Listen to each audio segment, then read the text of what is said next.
Buenas tardes, doctor Cesalib. Voy a presentarle lo aprendido en el módulo de gerencia en recursos humanos. Cuando hablamos de gerencia de recursos humanos, estamos hablando que es una asignatura teórico-práctico, donde resaltamos el talento de las personas para su reclutamiento, evaluación, desempeño y negociación del manejo de conflictos. Es una competencia como un conjunto de saberes, o sea, conocimientos amplios en varios tipos, donde este tipo de saberes se integran y esta integración compleja busca unificarlos en un solo elemento, los cuales podemos decir que hay 4 tipos de saberes: el saber conocer, el saber hacer, el saber ser, el saber vivir juntos. En la actualidad, la educación básica nos dice que debemos tener un conjunto de saberes cognitivos, procedimentales. El saber ser es el carácter de la persona y sus manifestaciones, y que también es el saber vivir juntos. Todos estos saberes deben tener un sistema. Todos están integrados para poder llamarlos competencias. Ya que estamos en este curso, siempre vamos a enfatizar lo que son los saberes cognitivos. En la cognición se dice que hay 5 tipos de pensamientos, según la doctora María Sanz de Acero. Tenemos el pensamiento comprensivo, el pensamiento crítico, el creativo, la toma de decisiones y solución de problemas. Estos a su vez desarrollan 4 niveles de desarrollo: el desarrollo rutinario, el autónomo, el de transferencia y el intuitivo. Cuando hablamos del nivel rutinario, estamos hablando sobre procedimientos establecidos a paso, generalmente. Y esto lo hacemos con alguien que nos supervise y nos corrija por si A o B llegamos a equivocarnos. Tenemos el autónomo, es un procedimiento explícito, donde ya no necesitamos de alguien que nos supervise y alguien que nos diga si está bien lo que estamos haciendo ese paso a paso, porque ya lo sabemos. El de transferencia variada, situaciones o contextos. Se puede aplicar lo que se aprendió en el lugar y en una situación. Y el intuitivo, que se da de procedimientos sin ninguna guía, donde no se sabe lo que va a pasar, nadie sabe y nadie nos dice lo que tenemos que hacer. Tenemos las competencias de pensamiento comprensivo, que significa entender qué es lo que pasa, sucediendo a las preguntas básicas prácticamente, que son de qué está hecho, cuál es su forma. En cualquier situación, este proceso está hecho de otras subcompetencias. Tenemos analítico y sistémico sintético, que esto es para comprender algo y aprender y analizar y sintetizar. Tenemos las secuencias frente a todos los problemas de acción o problemas de conocimiento, donde nos dice que para trabajar con un problema hay que evaluar cuál es primero, cuál es después. También debemos comparar y clasificar. Hay 2 tipos de comparación: una que da con la cantidad y otra que da con la calidad. Cuando hay un problema, cuando no tengo lo que quiero, cuando no sé lo que quiero, cuando no sé lo que debo, no sé cuándo quiero, ni diferenciar actual o potencial o qué es lo que se desea. Las competencias de pensamiento crítico. En esencia, es decir, ¿cuál racional es el conocimiento o la información que me están dando? La fiabilidad de las fuentes al evaluar en qué se basa el que afirma la información brindada, interpretar las causas, predecir efectos, razonar analógicamente, razonar deductivamente. La salud pública, que esta a su vez se divide en salud pública para el pueblo y salud pública privada. O sea, la salud pública para el pueblo, la general, la que encontramos en los centros de salud, y la privada, la que son en las clínicas. La crisis en el momento de la verdad. Lo difícil de una toma de decisiones es cuando la decisión no tiene consecuencias solo en sí, sino repercute también en otras personas. La crisis, toda crisis es el resultado de la falla o colapso de una corrección importante de supuestos que los grupos de interés que han construido acerca de por qué un cierto conjunto de desastres, catástrofes y crisis pasarán o no pasarán. Jan Nitrov tiene un libro que se llama Gestión de Crisis, que este libro nos dice que hay una crisis cuando bruscamente se presenta una situación que puede causar unos siguientes fenómenos, como son las lesiones graves que se pueden producir muertes, acarrear costos financieros mayores, causar serios daños de la sociedad y atraer la atención de los medios. Prácticamente todo esto lo hemos vivido ahora último con la pandemia, con las muertes de nuestros familiares y amigos, colegas, y bueno, todo el daño a futuro que ha causado esta pandemia. La toma de decisiones en una crisis. Tenemos el liderazgo en tiempo de crisis. Que podemos decir los 7 supuestos si es porque fallan.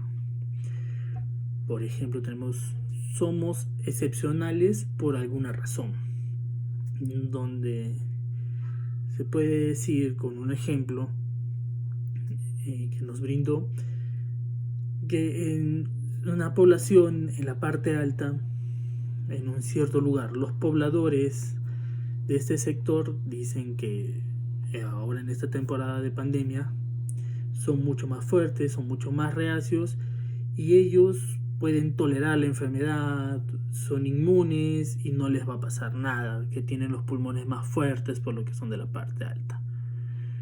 Pero ese es un supuesto, porque prácticamente igual contrajeron la enfermedad e igual entraron en la misma crisis que nosotros. Es un supuesto falso. Tenemos el futuro será semejante al pasado. El futuro no tiene por qué parecerse al pasado, excepto con los eventos lineales. Ver según la curva de evolución y comparar fue muy distinto o hubo algún parecido.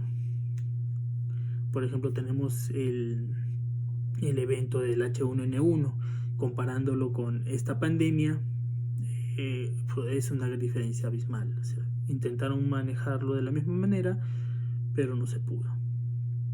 Tenemos pensamos y actuamos como pavos inductivistas, creyendo que el presente va a ser igual que el pasado. Uno aprende a adoptar, a comportarse de la misma manera que siempre.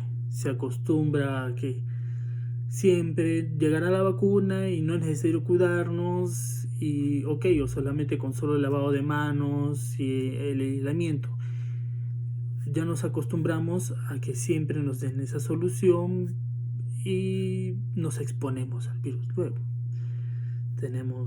Confiamos del que no nos traicionarán ni abandonarán, donde hubo un claro ejemplo, donde siendo nosotros un personal de salud, donde en un hospital donde hubieron médicos que trabajaban, que son primera línea, confiados de que el hospital va a recurrir a ellos, va a cuidar de ellos si es que por A o B caen. Prácticamente cuando cayeron con la enfermedad no tuvieron la chance de tener una cama donde poder tratarse ni cuidarse, exponiendo así a los familiares. O sea, esos médicos y enfermeras no tuvieron la protección de la institución donde trabajaban.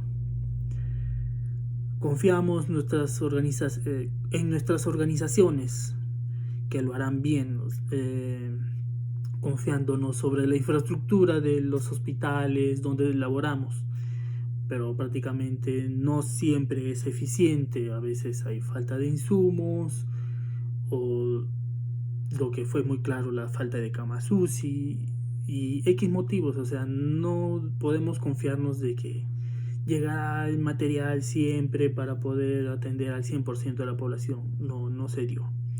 Hubo una gran carencia. El avance tecnológico, siempre juega a favor de nosotros, porque prácticamente, aunque fue pasando con el tiempo, la tecnología fue avanzando hasta nosotros llegamos a producir lo que es el oxígeno, para que en todos los hospitales, todos los pacientes puedan tener suficiente oxígeno para poder sobrevivir.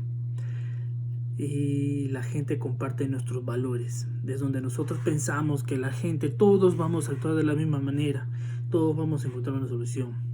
El momento de tomar es el momento de tomar la conciencia, donde debemos de pensar, donde debemos encontrar una solución, no solamente por nosotros, sino por los demás. No todos nos van a ayudar. Tenemos el trabajo directivo, el rol gerencial.